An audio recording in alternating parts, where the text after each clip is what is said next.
SDK movies world में आप सभी का स्वागत है।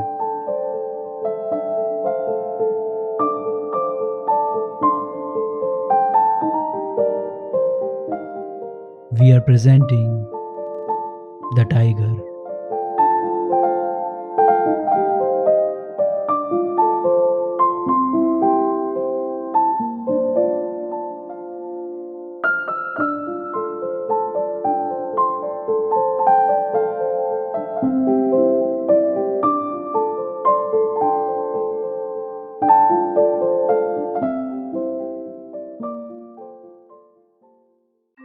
मूवी की शुरुआत सन 1915 कोरिया से होती है, जहां हम चन मैन ड्यूक नाम के एक आदमी और उसके बेटे सुकी को लकड़ी की बंदूक से खेलते देखते हैं और फिर वे अपने घर वापस जाने लगते हैं, जहां हम देखते हैं कि ड्यूक की पत्नी खाना बना रही होती है। ड्यूक शिकार पर जाने की तैयारी कर रहा होता है। तभी उसकी पत्नी खाना लेके उसके पास आती है और खाना साथ ले जाने को कहती है, लेकिन वो मना करते हुए कहता है कि तुम दोनों इसे खा लेना। ऐसा कहकर वो शिकार पर चला जाता है। जंगल में पहुंचकर वो शिकार ढूंढने लगता है। तभी उसे एक पेड़ पर खरोंच के निशान दिखाई देते हैं। जैसे ही वो आगे बढ़ता है तो उसे खून के निशान दिखाई पड़ते हैं। खून ताज़ा होता है, जिस वजह से वो समझ जाता है कि जानवर करीब ही है। वो अपनी बंदूक से हवा में 2 बार फायर करता है। तभी उसे वहाँ किसी के होने का एहसास होता है। वो घबरा कर पीछे मुड़ता है तो उसे सामने एक टाइगर दिखाई देता है। वो टाइगर बहुत ही गुस्से में होता है और दौड़कर ड्यूक पर हमला कर देता है। तभी ड्यूक उस पर गोली चला देता है और उसे मार देता है। इसके बाद हमें सन 1925 का सीन दिखाया जाता है, जहां हम देखते हैं कि कोरियन सैनिक अपने जनरल के पास टाइगर की खाल लेके आते हैं। उनका जनरल उस खाल को देखकर बिल्कुल भी खुश नहीं होता, क्योंकि वो एक छोटे टाइगर की होती है। असल में ये लोग जानवरों को मारकर उनकी खाल को अपने घरों में सजा के रखते हैं और साथ ही इन खालों को महंगी कीमत पर अमीर लोगों को बेचते भी हैं। इसके बाद जनरल अपने मेजर से पूछता है कि हमने दुश्मनों को पकड़ने के लिए अपनी सेना को भेजा था, जिसमें से कुछ लोगों की डेड बॉडी मिली है और कुछ लोग अभी भी लापता हैं। जनरल उस अधूरी रिपोर्ट को देखकर बहुत गुस्सा होता है। तब मेजर जवाब में कहता है कि हमने अपनी तरफ से बहुत कोशिश की, लेकिन हमें बहुत ज़्यादा जानकारी नहीं मिल पाई। तब जनरल मेजर को उस टाइगर को पकड़ने का ऑर्डर देते हैं। मूवी के अगले सीन में हम गोक्यू नाम के एक शिकारी और उसके समूह को देखते हैं। वो जंगल में उस टाइगर किंग को ढूंढने की कोशिश करते हैं। तभी उन्हें वहां पर टाइगर किंग और उसके बच्चे के पैरों के निशान और आसपास कुछ लाशें मिलती हैं। दरअसल पास में ही एक तालाब होता है, जहां टाइगर किंग अक्सर पानी पीने आया करता था, इसलिए वो वहां पर घेराबंदी करने का फैसला करते हैं। इसके बाद हम देखते हैं कि मेजर अपने सिपाही से टाइगर किंग के बारे में पूछता है, लेकिन वो टाइगर किंग के बारे में कुछ नहीं बता पाता है। इसके बाद मेजर ड्यूक के पास जाता है और उसे टाइगर किंग को मारने के लिए कहता है। मेजर अच्छी तरह जानता था कि ड्यूक ही वो शख्स है जो टाइगर किंग को मार सकता है, लेकिन ड्यूक मना कर देता है और मेजर से कहता है कि अब मैंने शिकार करना छोड़ दिया है। ड्यूक उसे चेतावनी देता हुआ कहता है कि तुम लोग शौक के लिए पहाड़ों के राजा को उकसाने की कोशिश कर रहे हो। तब मेजर उस पर भड़कता है और उसे एक बार फिर सोचने के लिए कहता है। इसके बाद हम देखते हैं कि ड्यूक बाहर आ जाता है। वहाँ उसका बेटा उसका इंतज़ार कर रहा होता है। वो ड्यूक से शिकार ना करने की वजह पूछता है। ड्यूक उसकी बात को टाल देता है। इसके बाद हम गोक्यू और उसके साथियों को देखते हैं। उनके फंसाए हुए जाल में एक टाइग्रेस और उसके बच्चे फंस जाते हैं।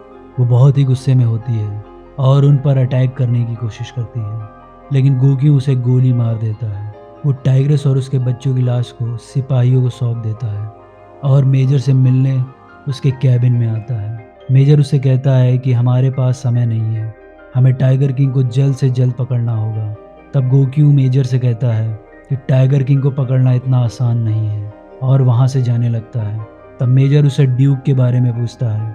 गोक्यू मेजर से कहता है कि आप ज़बरदस्ती ड्यूक को इस काम के लिए राज़ी नहीं कर सकते हैं और उससे कहता है कि मेरे पास एक प्लान है। इसके बाद हम ड्यूक को एक वैद्य के साथ देखते हैं। उन्हें देखकर ऐसा लगता है कि वो अच्छे दोस्त हैं और ड्यूक अपने साथ लाए हुई जड़ी बूटियों को उस वैद्य को बेच देता है। इसके बाद हम ड्यूक के बेटे सुकी को एक लड़की के साथ देखते हैं। वो दोनों एक दूसरे को पसंद करते हैं। वो लड़की उससे बताती है कि उसकी माँ ने उसकी शादी किसी दूसरे लड़के के साथ तय कर दी है। सुकी के पास ना कोई जॉब थी और ना ही कोई पैसा कमाने का ज़रिया था। इस वजह से ही लड़की की माँ उन दोनों की शादी नहीं करना चाहती थी। सुकी उस लड़की को गले लगाता है और कहता है कि मेरे पास एक प्लान है, तुम बस इंतज़ार करो। मूवी के अगले सीन में हम गुकी और उसके साथियों को देखते हैं। वो अपने साथ टाइगर के बच्चे की लाश भी लाते हैं और टाइगर किंग को पकड़ने के लिए एक जाल बिछाते हैं। वहीं हम देखते हैं कि टाइगर किंग भी उन्हें छिप कर देख रहा होता है। इंतज़ार करते करते रात हो जाती है।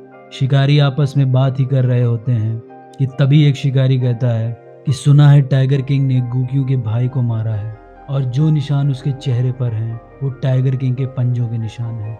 तभी गूंगियों को एहसास होता है कि बिछाए हुए जाल में टाइगर किंग फंस गया है। सभी जलती हुई मशालें लेकर जाल की तरफ भागते हैं। वहां पहुंचकर वो देखते हैं कि जाल में एक भेड़िया फंसा होता है और वहां पर टाइगर के बच्चे की लाश भी नहीं होती है। चूंकि गूंगियों का प्लान फेल हो गया था, इसलिए वो गुस्से में आकर भेड़िए को गोली मार देता है। इसके बाद हम देखते हैं कि टाइगर किंग अपने मरे हुए बच्चे की लाश को वहां से ले आता है और उसे देखकर बहुत ही दुखी हो जाता है। अब गूगियों के पास ड्यूक से मदद मांगने के अलावा कोई रास्ता नहीं होता है। वो सब मिलकर ड्यूक के घर जाते हैं। गूगियो ड्यूक से कहता है कि हमारे साथ चलो और हमारी मदद करो, लेकिन ड्यूक साफ इनकार कर देता है। तब गूगी उसे उसकी मरी हुई पत्नी का बदला लेने के लिए कहता है, जिसे टाइगर किंग ने मार दिया था। तब ड्यूक उस पर गुस्सा हो जाता है और उन्हें वहां से जाने को कहता है। इसके बाद ड्यूक अपने पास्ट के बारे में सोचने लगता है, जहां वो दूसरे शिकारियों के साथ टाइगर किंग का पीछा कर रहा होता है। वहां पर उसे बहुत सारी लाशें दिखाई देती हैं। गूक्यू भी वहां पर होता है, जो काफ़ी यंग होता है। वो ड्यूक को इशारा करते हुए टाइगर किंग की लोकेशन को बताता है। ड्यूक अपने घर की तरफ भागता है और आहट पाते ही तुरंत ही गोली चला देता है। टाइगर भी उसकी तरफ देखता है और वहां से चला जाता है। ड्यूक जब अपने घर की ओर आगे बढ़ता है तो रास्ते में उसे अपनी पत्नी जख्मी हालत में मिलती है। दरअसल टाइगर को निशाना बनाते वक्त ड्यूक की गोली गलती से उसकी ही पत्नी को लग जाती है, जिस वजह से उसकी वहीं पर मौत हो जाती है।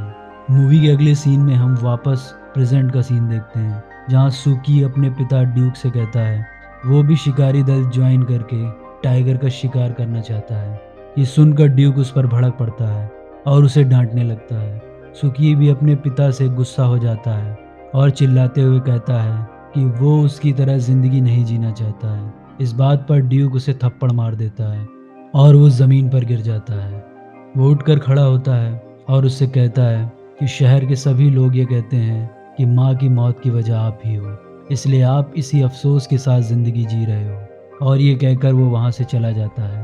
वो भागकर सीधा मेजर के पास जाता है और सेना ज्वाइन कर लेता है। गूक्यू भी वहाँ पर होता है। इसके बाद हम देखते हैं गूक्यू अपने साथियों और मेजर की सेना के साथ टाइगर किंग का शिकार करने के लिए एक बार फिर निकल पड़ता है। लेकिन इस बार कुछ अलग होता है, क्योंकि ड्यूक का बेटा सुकी भी उनके साथ होता है। गूक्यू का एक साथी कहता है कि तुम इसे यहाँ क्यों लाए हो, वो अभी बच्चा है। तब गूक्यू उसे कहता है कि जल्द ही अपने बेटे के खातिर ड्यूक भी यहाँ आ जाएगा। लेकिन उसके साथी को सुकी की चिंता होने लगती है, इसलिए वो उससे वहाँ से जाने के लिए कहता है। बाद हम देखते हैं कि ड्यूक अपने बेटे को घर में ढूंढ रहा होता है। तब उसे अचानक सुकी की बात याद आती है कि वो शिकार पर जाने की जिद कर रहा था, जिससे उसे यकीन हो जाता है कि वो शिकार पर ही गया है। वो तुरंत वहां से भागता हुआ अपने बेटे को बचाने के लिए निकल पड़ता है। दूसरी तरफ हम देखते हैं कि टाइगर किंग के शिकार पर निकले सभी लोग जोर जोर से शोर मचाकर टाइगर किंग को अलर्ट करने लगते हैं। वो लोग टीम बनाकर अलग अलग टुकड़ों में बढ़ जाते हैं और उसे पकड़ने का प्लान बनाते हैं। थोड़ी देर में टाइगर किंग भी उन सब के सामने आ जाता है। वो बहुत ही गुस्से में होता है और जोर से दहाड़ता है। वहाँ पर मौजूद सभी लोग उसकी दहाड़ सुनकर डर जाते हैं और इधर उधर भागने लगते हैं। अब टाइगर किंग उन पर अटैक कर देता है और एक एक करके सबको मौत के घाट उतारने लगता है। ये देखकर सुकी बहुत डर जाता है। देखते ही देखते टाइगर किंग उसके एकदम करीब आ जाता है। वो सुकी को देख लेता है, लेकिन फिर भी उसे कुछ नहीं करता और वहाँ से जाने लगता है। लेकिन तभी एक जख्मी सिपाही टाइगर को शूट करने के लिए अपनी बंदूक उठाता है। टाइगर उसे देख लेता है और गुस्से से उसकी तरफ दौड़ता है कि तभी सुकी घबरा कर गोली चला देता है। गोली की आवाज़ सुनकर गुक्यू भी अपने साथियों के साथ उस तरफ भागता है, लेकिन टाइगर किंग वहां से जा चुका होता है और वो एक और मौका गंवा देता है। वहां उसे सुकी घायल पड़ा मिलता है सुकी उससे कहता है कि मुझे बहुत डर लग रहा है, आप जल्दी से मेरे पिताजी को बुला दीजिए। तभी गुक्यू उसे भरोसा दिलाकर वहाँ से चला जाता है। रास्ते में उसे टाइगर किंग के खून के निशान मिलते हैं, जिससे वो अंदाज़ा लगा लेता है कि वो ज़ख्मी है, इसलिए ज़्यादा दूर नहीं जा पाएगा। गुक्यू से उसका एक साथी सुकी के बारे में पूछता है, तो वो साफ इनकार कर देता है। तब उसके साथी सुकी को ढूंढने निकल पड़ते हैं। मूवी के अगले सीन में हम देखते हैं कि बहुत सारे भेड़िया वहाँ आकर मरी हुई लाशों को खाने लगते हैं। तो शिकारी वहाँ आकर उन भेड़ियों को भगा देते हैं और सुकी को ढूंढने लगते हैं, लेकिन वो कहीं भी नहीं मिलता। गुकी उससे कहता है कि अब कोई फ़ायदा नहीं है, उसे भेड़िए लेकर चले गए हैं, अब वो वापस नहीं आ सकता। तो उसका एक साथी उसे मारने लगता है और कहता है कि तुमने अपने फ़ायदे के लिए एक मासूम बच्चे की जान खतरे में डाल दी, अब तुम उसके पिता ड्यूक को क्या जवाब दोगे। तभी हम देखते हैं कि ड्यूक भी वहाँ आ जाता है और अपने बेटे के बारे में पूछता है। वहीं दूसरी तरफ हम देखते हैं कि भेड़िए सुकी को अपने साथ ले जाते हैं और जैसे ही उसे नोचकर खाने की कोशिश करते हैं कि तभी वहाँ पर टाइगर किंग आ जाता है। वो उनमें से एक भेड़िए को मार देता है और ज़ोर से दहाड़कर बाकियों को भगा देता है। अब वो उसके पास ही बैठ जाता है और उसे चाटने लगता है। अगली सुबह हम देखते हैं कि जिंदा बचे लोग मरे हुए लोगों को लेकर आते हैं। इसके बाद हम देखते हैं कि गोक्यू जनरल से कहता है कि इस वक्त टाइगर किंग जख्मी है, इसलिए उसे मारना भी आसान होगा। साथ ही जनरल से कुछ सिपाहियों की मांग भी करता है, लेकिन मेजर को उसका आइडिया पसंद नहीं आता है।